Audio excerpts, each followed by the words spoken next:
Baik, selamat malam Bapak dosen dan teman-teman. Perkenalkan, nama saya Udia Sinti Ciamnifu dengan NIM 2003030030, kelas Sosiologi A semester 3. Pada kesempatan kali ini saya akan mereview buku yang ketujuh, mata kuliah Teori Sosiologi Modern, dengan judul buku Jürgen Habermas, Demokrasi dan Ruang Publik. Yang pertama, penggalian sejarah konsep.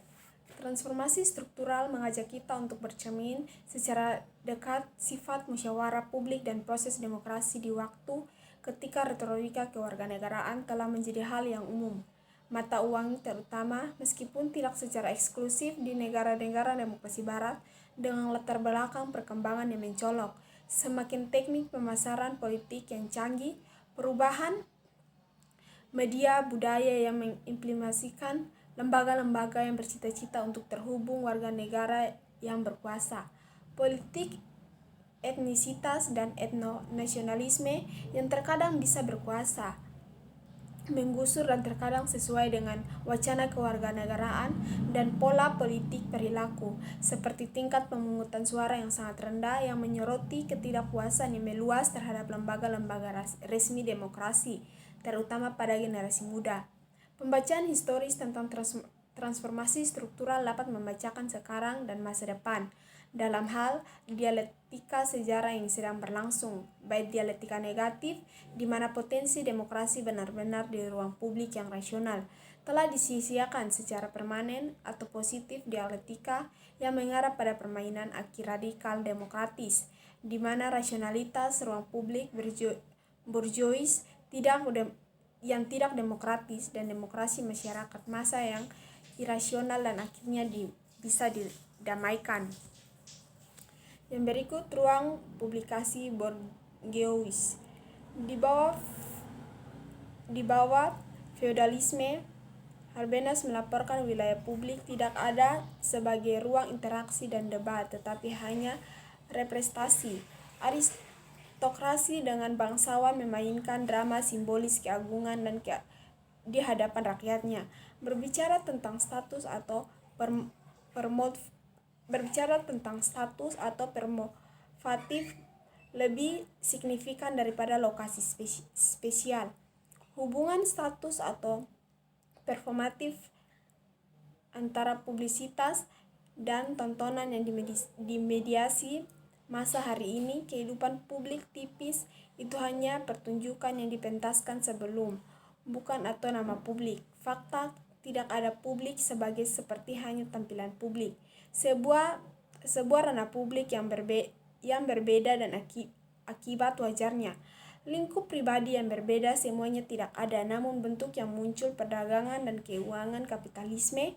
Habermas di sini berfokus pada Inggris, Prancis, dan Jerman, dan akhirnya pembentukan sipil masyarakat yang didukung oleh ideologi otonomi akan akhirnya mengubah publisitas menjadi sesuatu yang sangat berbeda. Jauh sebelum feodalisme berada dalam pergolakan kematiannya, semakin meningkat jangkauan geografis dan keteraturan perdagangan kapitalis awal ditetapkan melatih jarang komunikasi dan berkembang, terutama perdagangan untuk memulainya. Buletin diedarkan di kalangan tertutup, jaringan pedagang, kekuatan feodal dan itu terutama lisan dan langsung. Namun pada abad ke-16, lanskap sosial Eropa telah berubah dengan cepat dan perdagangan kapitalis mulai menjadi dasar daripada peran tambahan dalam kehidupan ekonomi dan politik. Yang berikut, publikasi kritis dan kapitalisme terlambat. Langkah tentatif pertama menuju belokan rekonstruktif ini adalah diambil di halaman penutup transformasi struktural. Meskipun Habermas tidak memiliki keinginan untuk melihat janji-janji kaum bourgeois model ditebus sepenuhnya, harapan seperti itu tidak realistis dan berbahaya. Dia merenungkan kemungkinan kebangkitan publisitas kritis dalam demokrasi kapitalitas akhir. Dalam contoh pertama, jika model publisitas kritis bourgeois adalah untuk membuktikan relevan dan kapitalisme akhir, maka negara harus diberikan peran yang berbeda dari fase liberal. Lingkup yang diubah menjadi aktivitas negara, menuntut peningkatan publisitas kritis dan pengawasan secara sempit, memahami parlemen sebagai ruang publik yang ditulis besar, mengumpulkan opini publik ke dalam arena tunggal, dan mendukung modal demokrasi yang tidak berkembang.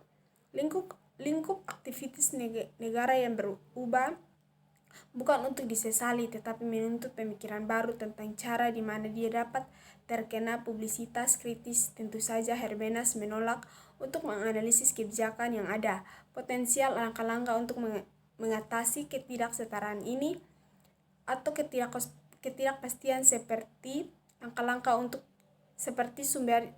langkah-langkah sumber frustasi yang banyak membaca dan komentator, tetapi juga membantu untuk jaga agar transportasi mengubah pikiran dekade kemudian. Tetapi argumen dasar tetap bahwa pertanyaan tentang demokrasi tidak dapat dipisahkan dari persoalan ketimpangan sosial. Yang berikut pengujian diskursif ruang publik dan kritiknya. Bab ini memberikan gambaran singkat tentang beberapa tanggapan kritis bahwa transformasi struktural telah memprovokasi akun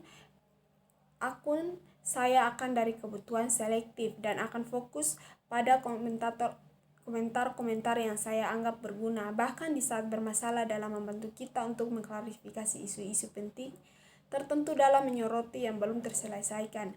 Dilema dan ketegangan dalam perspektif Habermasian tentang ruang publik mengingat bahwa metodologi Herbenas dalam struktural transformasi itu sangat berbeda, dan karya selanjutnya melibatkan penganalian sejarah untuk mencari modal demokrasi normatif. Relevan dengan saat ini, banyak komentar kritis telah dikeluarkan dan kredensial historiografi buku. Fakta bahwa ini adalah penggalian sejarah dilakukan untuk melayani normatif tujuan berarti bahwa kita mungkin tergoda untuk mengesampingkan kontroversi seperti entah bagaimana preferen atau bertele-tele. Tapi meskipun Habermasian proyek secara keseluruhan tidak akan tertumpu pada fondasi histori, struktural transformasi memang meminta kita untuk belajar sesuatu dari masa lalu dan untuk memahami bahwa nilai-nilai publisitas kritis merupakan sesuatu selain moralitas abstrak belaka yang disulap dalam sebuah sejarah kekosongan. Yang berikut pelajaran dari sejarah. Transformasi struktural bertujuan untuk mematakan bangkit dan belum terpenuhi janji publisitas kritis, seperti kebanyakan sejarah politik yang terang-terang menulis buku diri untuk tuduhan bahwa tujuan dibenarkan dan terdistori bahwa itu sederhana dan melodramatis dalam kontras yang digambarkan antara dua zaman atau kapitalisme liberal dan terorganisir, dan itu adalah terlalu kaku dalam penerapan dua kategori publisitas yang bersaing atau kritis dan manipulatif. Untuk masing-masing, Herbenas tersendiri mengakui secara retrospektif pemisahan antara kejatuhannya di narasi kasih karunia dan kompleksitas dan diekspos dengan lebih terukur. Historiografi karunia dan kompleksitas yang diekspos adalah lebih terukur, diagnosis tentang perkembangan unilinear dari publikasi yang aktif secara politik, hingga yang tertarik ke dalam privasi yang buruk dari debat budaya kepada publik yang mengonsumsi budaya terlalu sederhana. Dia mengikuti kita dan harus menganggap serius klaim bahwa akun Herbenas menghargai cara tertentu dari komunikasi rasional yang mungkin memang dapat dilihat dari periode yang didirikan sebagai masa kejayaannya. Yang berikut kesetaraan dan emansipasi. Dalam menulis transformasi struktural, Herbenas sebagian besar menangani kaum kiri pada tahun 1960-an.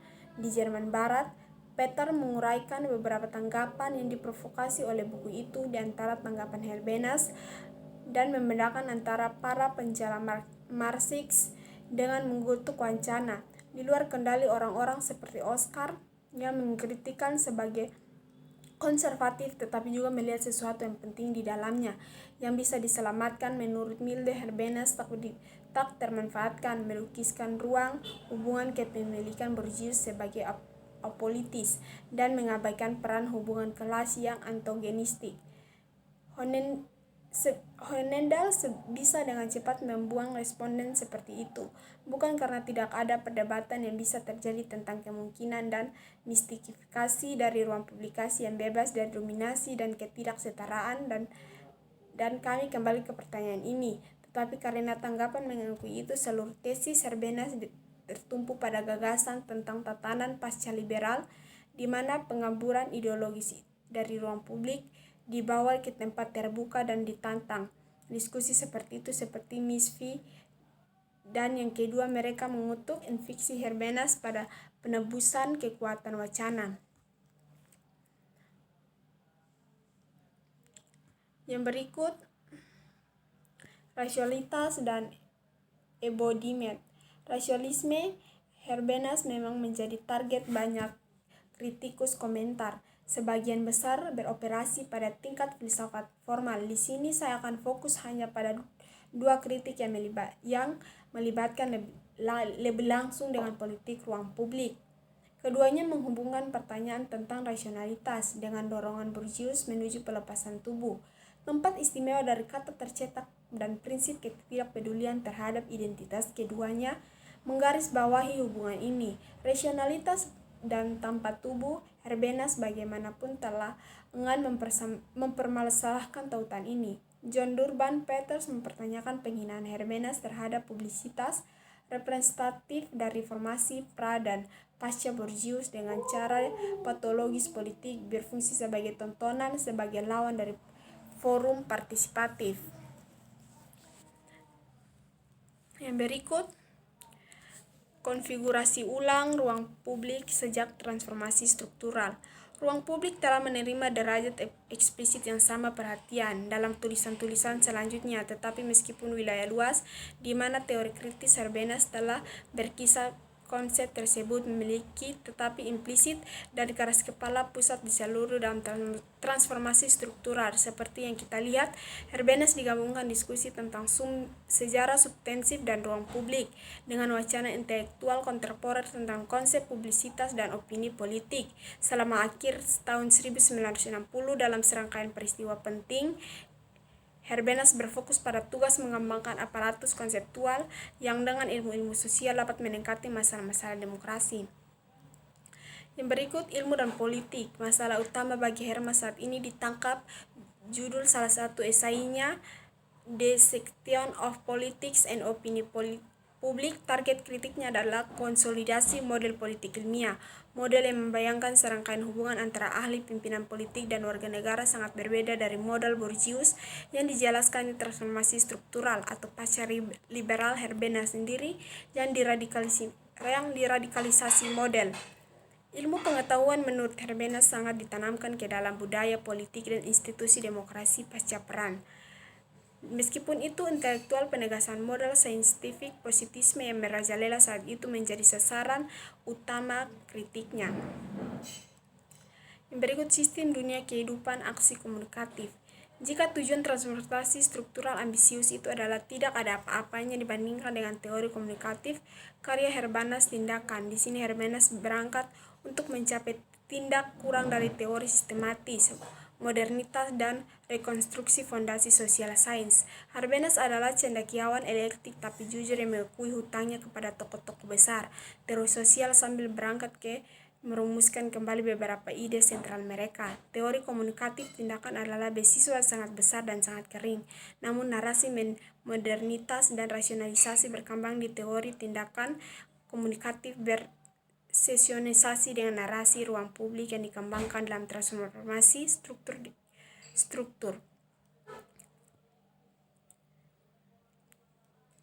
Yang berikut, sistem dunia kehidupan dan aksi.